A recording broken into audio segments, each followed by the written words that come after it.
So Love 21 Foundation, right? So 70 families, local Hong Kongers.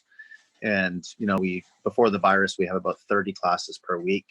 And, all these classes are like a lot of dance classes because our community, we love dancing, sport, football, basketball, fitness. So it's a really nice range of healthy activities. And then, understanding that sport alone is not enough, kind of having a holistic program with, nutrition through cooking workshops, nutritional workshops, financial support in getting, organic vegetables, healthy grains, healthy snacks, and really having a real family community there, where it's not just the kids participating, but also the parents are involved. And that's been really, really exciting. Impact HK, we work with the homeless community. That's another holistic charity in terms of understanding that, housing does not solve homelessness. These individuals cannot just leap off the ground into a place where they can be, sustainable. It takes a lot more than that. So we have counseling, mentorship, sport, art, but really friendship is our key ingredient. And that's what's kind of helped us get a lot of people off the ground and into positions where they can find, a real path towards health and happiness. That's great. I would like to ask about current COVID-19 situation and how is that having an impact on homelessness issue in Hong Kong? Yeah, I mean, it's crazy what's happening in the world. You're seeing incredible job loss, right? Incredible businesses in a lot of trouble. I'm not even talking about the health aspect, but you're seeing a lot of this. The economy here is really going to struggle and continue to struggle for a long time after this. And, you're seeing a lot of job loss. And, if you compare homeless numbers with Hong Kong and other places around the world, you might say, oh, Hong Kong has really no problem at all. It's just about 2,000 people. But, the truth is in Hong Kong, you have hundreds of thousands of people who are really on the brink of homelessness at any moment. And that's because, 300,000 to 400,000 people, maybe more, are living in spaces that are less than 100 square feet. And the commonality amongst those individuals is that they're alone. They probably don't have incredible relationships with their families. They're probably completely alone. Coffin homes, caged homes, and any job loss, any late government support, late government check, etc., it very easily can result in homelessness. And what we're seeing on the streets is pretty alarming. We're seeing a pretty steady increase in the homeless numbers right now. And then with McDonald's, of all places, closing recently in the evenings, that's where about 400 to 500 people were reliant on that fast food restaurant every night. And those individuals are now forced to be looking for a place to sleep outside in the rain, right now. It's a bit heartbreaking. So really it's been a time where, I know people have been wanting, you have to stay home, take care. And, that's a huge issue. And these individuals don't have a home. So our charity and our staff and our volunteers, we're continuing every single day to do everything we can to make sure that this community is cared for and supported the best that we can. Yeah, and I think it also brings out that issue.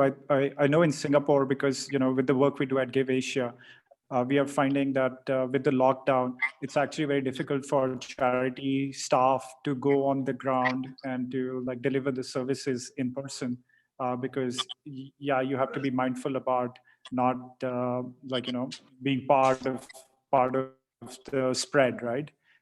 So I think it puts organizations into a very difficult position where they still want to help, but at the same time they don't want to put their own people into vulnerable. Yeah.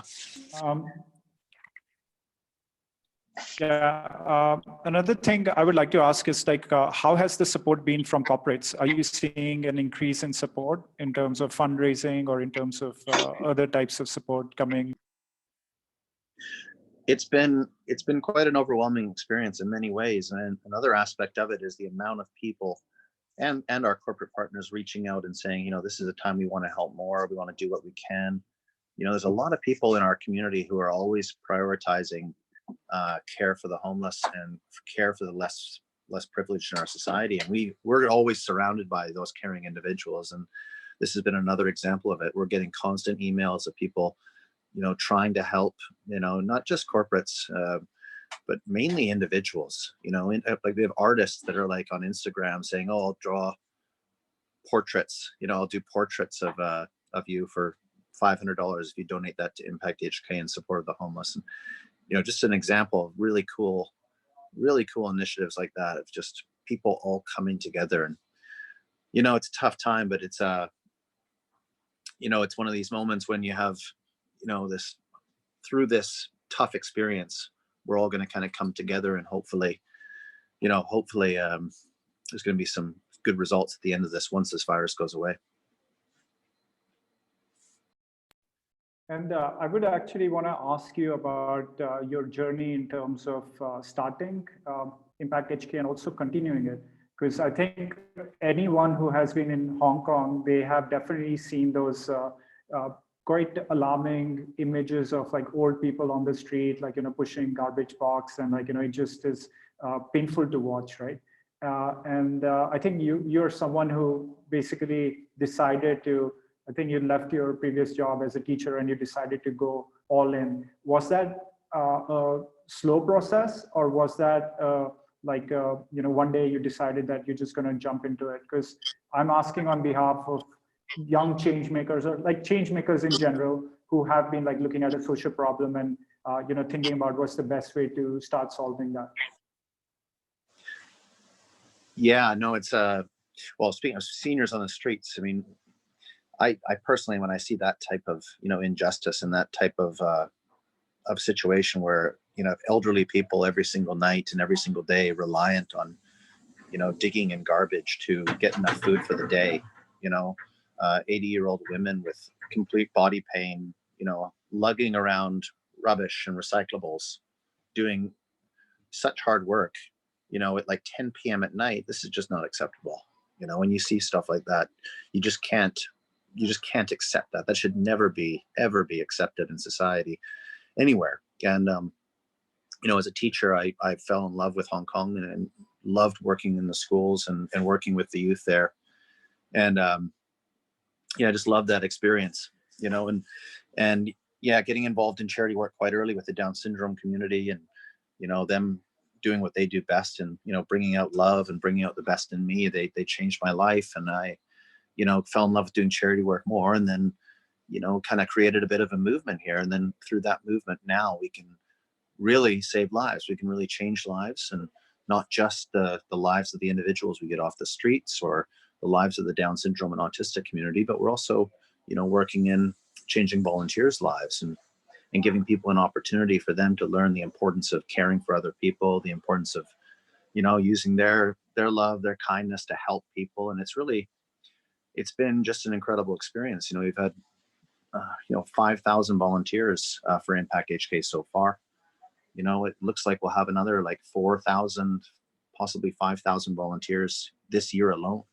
So it's really a huge movement. And when you have that many people coming together who all agree that it's not acceptable for the elderly to be on the streets doing that, or the homeless to have no opportunities, when you have that community together, we really are kind of limitless in what we can accomplish.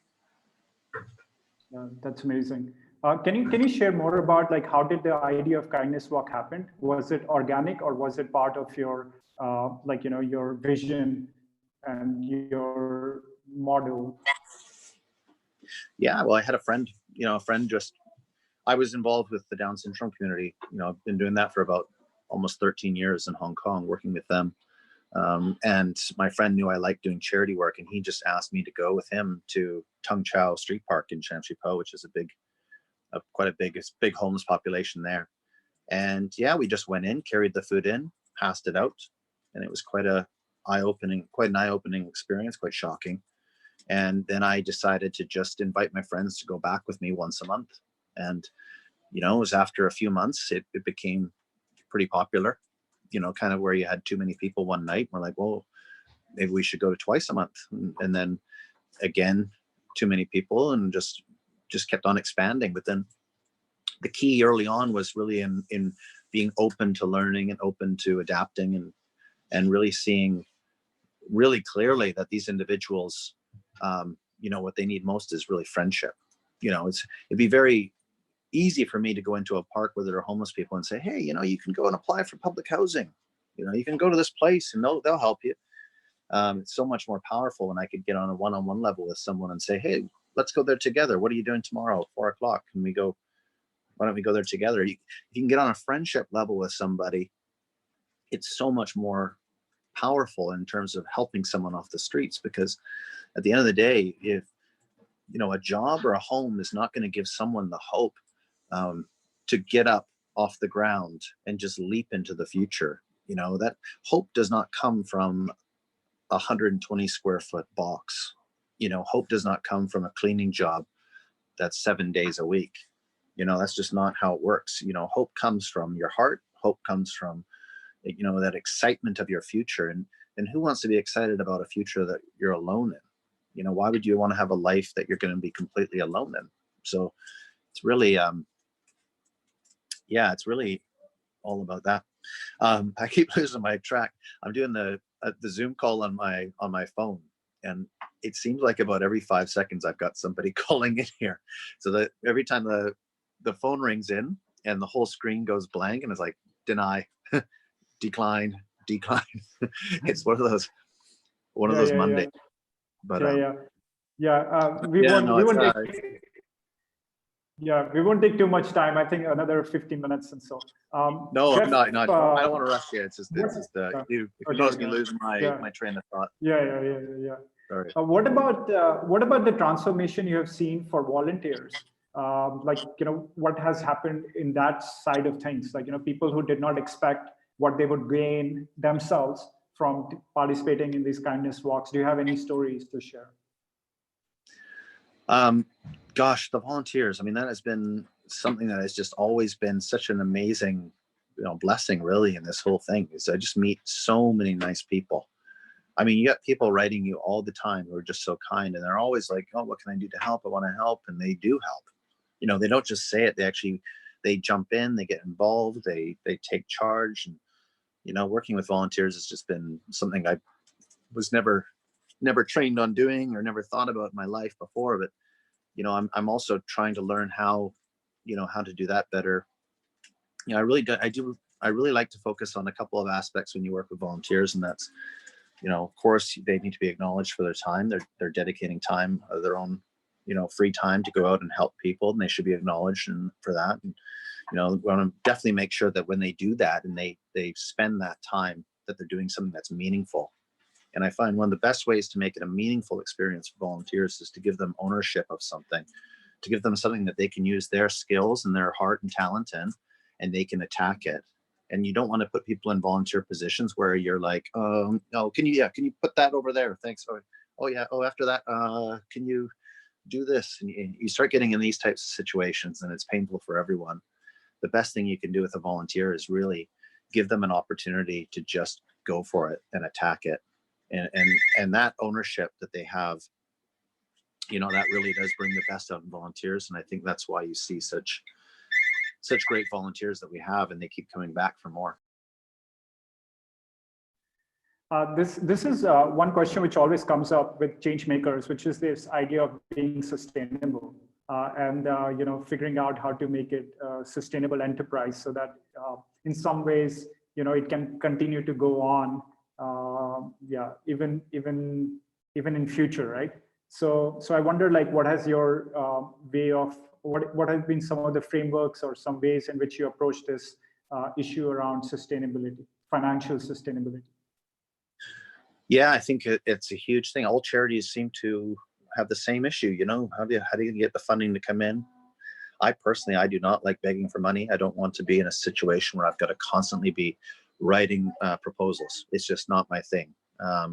Luckily, we have a good team that do a great job in that, and we've been very successful in our proposals, because I think also as a charity, when we say we're going to do something, we get results, and I think it really does work. But no, I've got big plans on us being more financially sustainable. We are very sustainable right now because of our kindness walks and having about 120 a month, having a very strong CSR program where we lead corporates and their employees on the streets, empowering them, which is part of a holistic change, honestly, in a charity. Is when the more people in Hong Kong that know about the situation, care about the situation, and that is a holistic aspect to this charity. So we want more volunteers, and each of those volunteers, they've got companies, they've got we're in a school program. We work with about 20 schools. Those kids are not only getting educated, but also their parents know about Impact HK. So it creates a movement.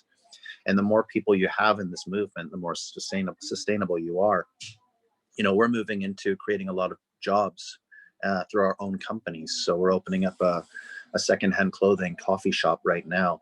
We're going to start a painting company probably June 1st, and we're also looking at now very, very soon, maybe in the next month, maybe in the next couple of weeks, actually opening up our website with our clothing brand, Kindness Matters. We have Impact HK Coffee. I'm looking at getting into the wine business. We really want to create an incredible amount of really kick-ass products that will make us, financially sustainable. And it will be sustainable because of our huge volunteer base. It would be very difficult for a small charity that doesn't have a huge volunteer base to say, oh, I'm going to start a clothing shop. But we can do that because we have a huge, passionate team of volunteers. And when you have that team of volunteers, you really have the potential to do anything. This is a time where you have a government of Hong Kong, that is obviously in over their heads. They don't know what they're doing. They don't know how to solve this issue. They don't know how to help the poor. They're throwing $10,000 at people, just trying to do whatever they can. They don't know what they're doing. And also they are really doing a disservice to charities. Not only are they not supporting charities, but when they do support charities, they expect you to go through such an extensive money process of basically begging and doing everything you can to appease people that don't know how to help. So you have your idea as a charity, and then the government has the money, and then you have to adapt your plans to get approval from them. And then afterwards, you have to have a really extensive, reporting and follow up. And it's just something we don't want to be involved in. Number one, I don't think we want to be in a position where we have to rely on this government for anything. And the last thing we want to do is beg a government for money that has very clearly shown how little they care for the homeless. These aren't really the people we want to have on our side. When they want to be on our side and they want to show us how much they care for the homeless by actually their actions, removing bars off benches, stopping they're basically pushing these homeless people away into positions where they might commit suicide.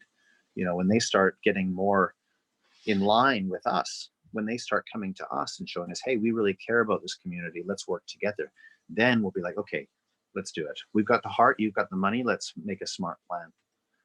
But yeah, the last thing you want to do as a small charity is start relying on seeking funding from corporations or the government who make you stretch too much, make you add new programs that are what they think is appropriate as opposed to what you can do. And that's why this self-funding of having initiatives that you raise money internally, and then we can do what we know is best, and we can be as efficient as possible.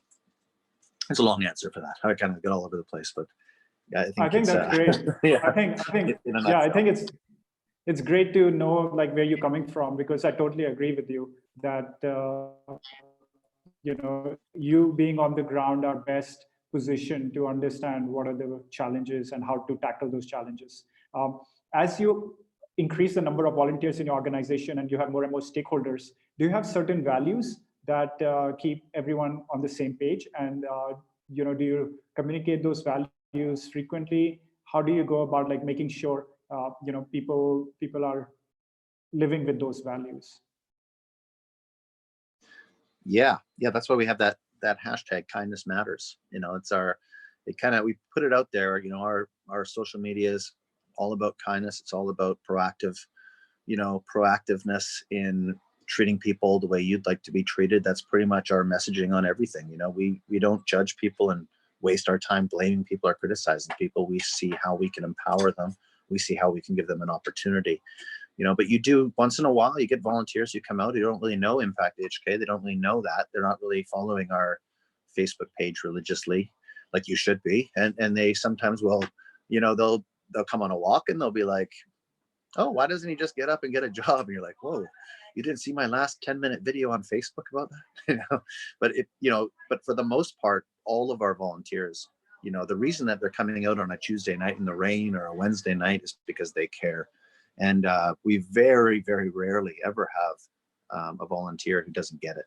And it's always a challenge when you have a charity that's so young and adapting so quickly to keep up with the messaging and to make sure that people know, especially when you have that number of volunteers. And yeah, pretty much, you know, social media is the most up to date with our Facebook page, and the website's, you know, always a little bit behind. But yeah, I think it's a pretty clear message that we have as a charity, and I think it's an important one, isn't it?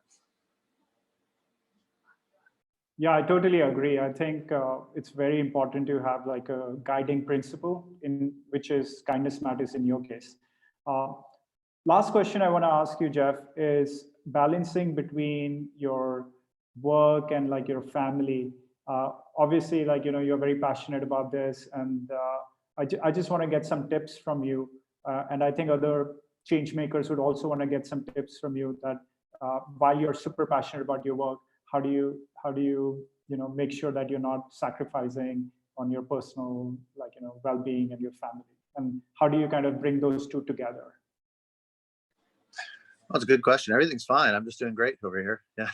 No, it's it is, yeah, this is a common question I get. Like, but I am, yeah, I'm slowly losing my mind. It's a really tough process. You know, you work hard, and I work very, very hard. I am very, very dedicated to this cause, and I honestly, I'm so passionate about it. I'm very, very blessed to have an incredible family who are very supportive of me and doing what I do. And also, we have now really built a great staff. So we have an incredible team here, who maybe are not, or definitely are not getting the attention they deserve, because behind the scenes every single day they're working so hard and grinding and putting an incredible amount of love and effort into everything they're doing. And that's why we're finding success in helping the individuals that we can help on the streets. But yeah, mental health is it's a huge topic, and I think the reason that I'm still alive, really, and still a little bit sane, is because of how important it is for our mental health to help people. You know, the reason I can do what I do is because I absolutely love it. I love this job. Every single day I wake up and I want to go to work. I want to be here. I want to be doing what I'm doing. And that's the beauty of helping people. How good is it for mental health, for your own mental health, instead of saying like, oh, I need to do this for myself, I need to meditate, I need to go and hike for myself. It's so powerful, to spend an hour with someone where that person's in pain and hurting, and through you being there as a friend who's willing to listen and show them care, and then see them find this new life and this new spirit where they're ready to attack the day. That feeling for my mental health is incredible. And that's really the only reason I'm still, yeah, about 65% sane. Where can people find you? How can people be of value and be of service in these times of need? What are some of the things people can do? Yeah, we're still every single night, we're still doing our kindness walks. So we're still on the streets every single night. We have smaller groups due to the social distancing and the, 4 people, but we're still doing these every night. You can sign up through our website, www.impacthk.org. Of course, at this time, our greatest need really are just more hours in the day and money. And, we need, we've got a big issue here on the streets. We are spending a lot of money every day. It's a pretty huge undertaking. We serve about 5,000 meals per week, on the streets. So we're serving a lot of people. There's a lot more need. And, oh, thank you. Yeah, we're just a lot of need out there. Financial donations really mean a lot to us right now. It really gives us the power to just go out there and see people in need and just help them. Last night we helped a young child, really, who, a 19-year-old boy, who's sleeping in McDonald's and now is outside looking for a place. And we find him, and we don't have to hesitate. We can get him into shelter right away, getting him into a hotel. And that really is because of incredible donations. So every dollar counts for us. So I really do appreciate any support there.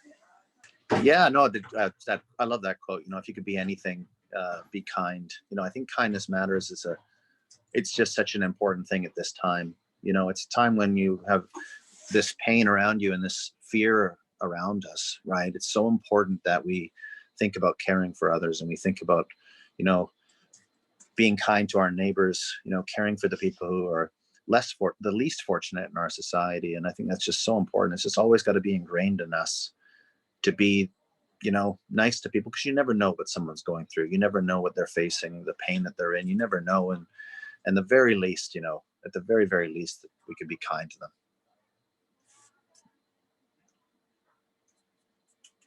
No. That's great, Jeff. Thank you so much. This has been amazing. I wish you all the best, and we will do our best to spread your message of kindness matters. And yeah, I'm really looking forward to seeing how all your different social enterprises are going to flourish over time and help many more people. Thank you so much. Thank you. Yeah, appreciate it. Have a good day. Yeah, have a good one. Bye-bye. Yes, you. Bye.